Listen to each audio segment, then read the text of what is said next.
Alright, so look, not usually the type of guy to just sit there and say, I told you so, but after UFC Noche, man, I feel like I've kind of have to. I mean, all week long, the talk was all about Gene Silva.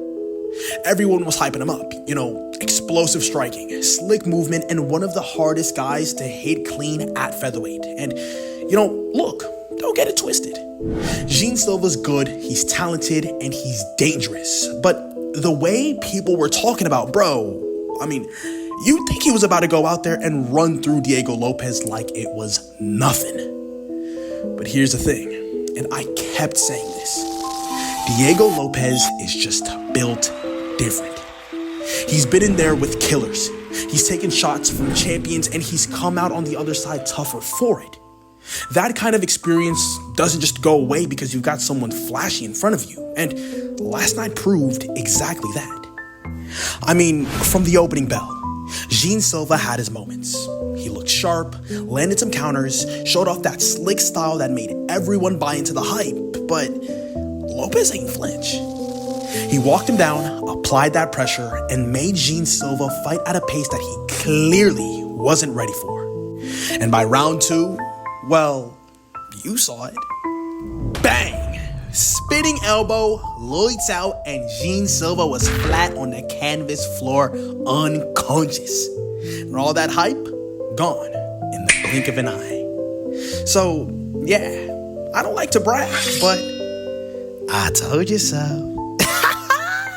And if you're new to the channel, don't forget to like, comment, subscribe, and share so you can help me reach 3,000 subscribers by May.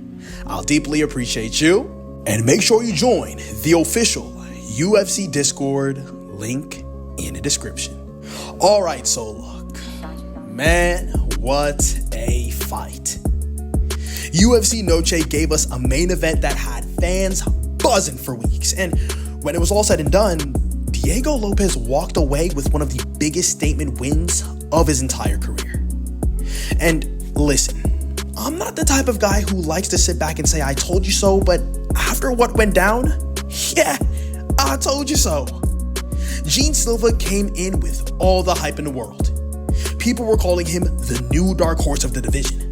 Explosive, slick, elusive, and one of the hardest guys to hit clean at featherweight. And, to be fair, a lot of that's true. Gene Silva's movement's sharp, his striking's dynamic, and his confidence was sky high going into this fight. But hype can only get you so far in the UFC, and at some point you've got to prove that you can hang in there with guys who have been through the fire. And Diego Lopes was that test. From the opening bell, it was clear as day that this fight wasn't just going to be some one-sided affair. In the first round, Diego Lopes actually got Gene Silva to the ground, climbed to full mount, and started unloading elbows that had the crowd going crazy.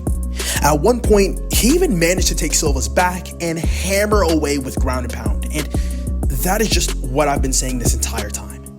That's what Diego Lopes is best at. He makes you uncomfortable, forces you to fight where you don't want to, and just drowns you in pressure. And the first round was a humongous wake-up call for Gene Silva because it was probably the first time in his entire UFC run that someone just wasn't afraid of his speed or his slickness.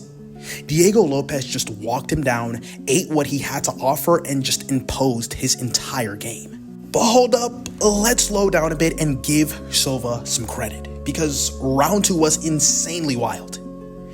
He came out like a man on a mission, snapping Lopes' head back with some clean counters, mixing up his kicks, and even hurting him a couple times. And, for a moment there, it looked like Silva was legitimately styling on Diego Lopes. Making him swing at air and cracking him with some shots that could have changed the momentum entirely. That's why fans were so high on Silva in the first place. Because when he gets into his rhythm, he essentially looks untouchable. And honestly, round 2 must have been the most fun stretch of this entire fight because you had that classic dynamic of the polished technician versus the gritty pressure fighter. But here's the thing about Diego Lopes that still to this day people fail to understand. He does not break.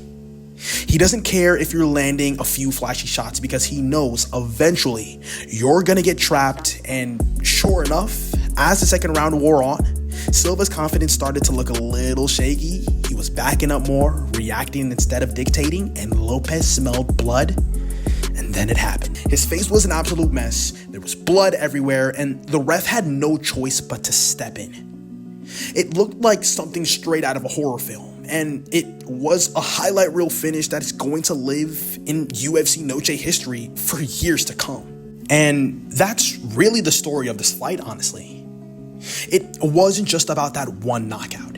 It was about the gap between hype and proven experience. Diego Lopes has been in there with killers. He's been in there with champions, with guys who push you to your breaking point. He's learned how to fight through adversity, how to stay calm under fire, and how to finish when the opportunity presents itself. Jean Silva, on the other hand, as talented as he is, just hasn't had that kind of test before. This was the first time he ran into someone who refused to let him dictate the pace, and it clearly showed. Now, what does this mean for both guys moving forward? And first off, for Diego Lopes, this is a massive win. Not only did he shut down one of the most hyped up names in the division, but he did it in dominating, devastating fashion. This wasn't a decision or a back and forth war. It was a decisive finish that reminded everyone why Diego Lopes isn't just some random contender. He's one of the most dangerous threats at 145, period. And after a performance like that, you've gotta think he's knocking on the door of a title eliminator. Wait, matter of fact, fluff Leroy Murphy, that decision merchant turned KO artist. We did it better. Give us another crack at that chip, baby. And for Jean Silva, this is a reality check. He's got all the talent in the world, but he's going to have to regroup. I mean, losing to Diego Lopes doesn't necessarily mean he's done, but it does mean that the hype train has to slow down. He'll need to rebuild, maybe fight a fellow up-and-comer instead of jumping into the deep end right away. And as fun as he is to watch, Silva needs to prove that he can adjust under pressure, because against Diego Lopes, he just couldn't. But at the end of the day, let's not forget the bigger picture. 2025 hasn't been kind to the Fighting Nerds team whatsoever. I mean, Carlos Prates has lost to Ian Gary. Caio Braulio has lost to Nasruddin Imavov, Mauricio Rufy tapped to BSD, and now Jean Silva has been elbowed into the Shadow Realm.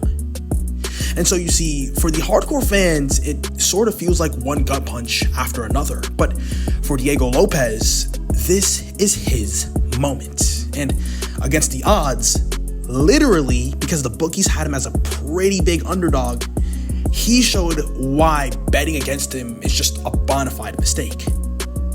Bottom line, Diego Lopes proved that experience, composure, and finishing instinct still matter more than flashy highlight reels and aura. And with a knockout like that, you better believe that the featherweight division has just got a whole lot scarier. But that's all I've got to say for this video. Let me know in the comment section below, what are your guys' aftermath thoughts on UFC Noche 2025, Diego Lopes versus Jean Silva's aftermath? Are you guys excited for, the comeback of Diego Lopes after his, little stinker against Alexander Volkanovski? Or are you guys maybe a little saddened at the fact that the Fighting Nerds are kind of off of their hype train? Let me know in the comment section below. But that about wraps up the video. Hope you guys enjoyed. Don't forget to like, comment, subscribe, and share. Thank you so much for watching, and I'll see you in the next one.